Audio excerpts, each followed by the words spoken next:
अस्सलामुअलैकुम वरहमतुल्लाह। तकरीबन चौथी मरतबा फिर से एक नाम निहाद हाफिज कुरान इंजीनियर साहब को कत्ल करने के इरादे से कल बरोज़े एतवार 6 अगस्त को जहलम एकेडमी आया, लेकिन अल्लाह के फजल से इंजीनियर साहब तक पहुंचने से पहले ही उसकी साजिश को नाकाम कर दिया गया और अल्हम्दुलिल्लाह इंजीनियर साहब बिल्कुल खैरियत से हैं। आप सबको ये मालूम है कि पिछले कई सालों से हर एतवार को इंजीनियर साहब पब्लिक क्वेश्चन आंसर सेशंस करते हैं, जिसमें तकरीबन 300 से 400 लोग हर दफा आते हैं और बराहे रास्त इंजीनियर साहब से सवाल जवाब करते हैं। इसी मौके का गलत फायदा उठाकर इससे पहले भी 3 लोग इंजीनियर साहब को कत्ल करने के इरादे से आए थे, लेकिन अब ये 18 साल का टीएलपी के मदरसे का तालिबे इल्म तेज धार चाकू लेकर जहलम एकेडमी में दाखिल होने की कोशिश करता है और उस तेज धार चाकू को लहराते हुए ये कहता है कि आज मैं इंजीनियर मोहम्मद अली मिर्जा को कत्ल कर दूंगा, मेरे रास्ते से हट जाओ वरना मैं तुम्हें भी कत्ल कर दूंगा।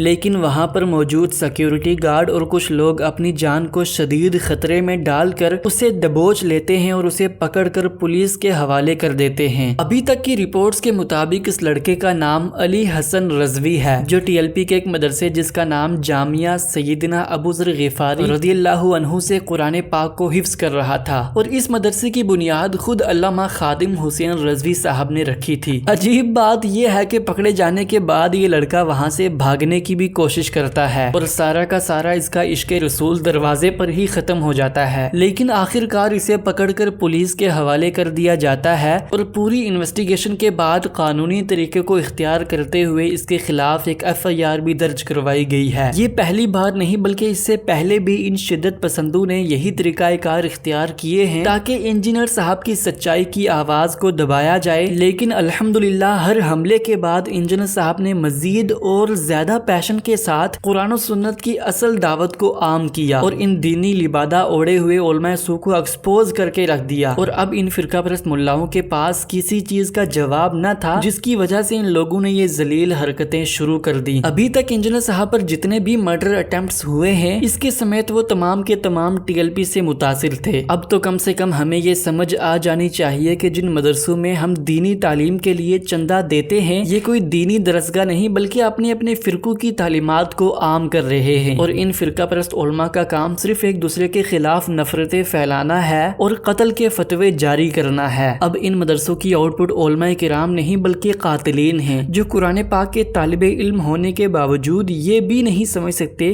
कि किसी को कत्ल करना कितना बड़ा गुनाह है। खैर, इनसे और तवक्को भी क्या की जा सकती है, क्योंकि इन लोगों ने कुरान पाक की तालीमात पर गौर व फिक्र करने के बजाय सिर्फ पैसा कमाने का जरिया बना लिया है। बहरहाल इन कत्ल करने के इरादे से आए हुए लड़कों को गिरफ्तार करना आखिरी हल नहीं है। हमें इनके उन हैंडलर्स के खिलाफ बाइकआउट करना होगा जो इन्हें इस तरह की एक्टिविटी परफॉर्म करने पर मोटिवेट करते हैं और इन नौजवान कमसन बच्चों को ब्रेन वॉश करते हैं, वरना ये सिलसिला कभी भी खत्म नहीं होगा। इसलिए इदारों को ये चाहिए कि जो लोग इन छोटे छोटे बच्चों को इस तरह की एक्टिविटी करवाने पर मजबूर करते हैं, उन्हें गिरफ्तार किया जाए, वरना तो ये सिलसिला कभी खत्म ही नहीं होगा। खैर, इस तरह के पुरफितन हालात में जहां हमेशा आपको कत्ल करने की तैयारियां की जा रही हों, सलाम है इंजीनियर साहब को जो आज भी लाखों लोगों को सच्चाई की दावत दे रहे हैं। वो चाहते तो आज किसी और मुल्क में जाकर ऐशो आराम की जिंदगी गुजार सकते थे, सोशल मीडिया और लोगों से चंदा लेकर लाखों नहीं बल्कि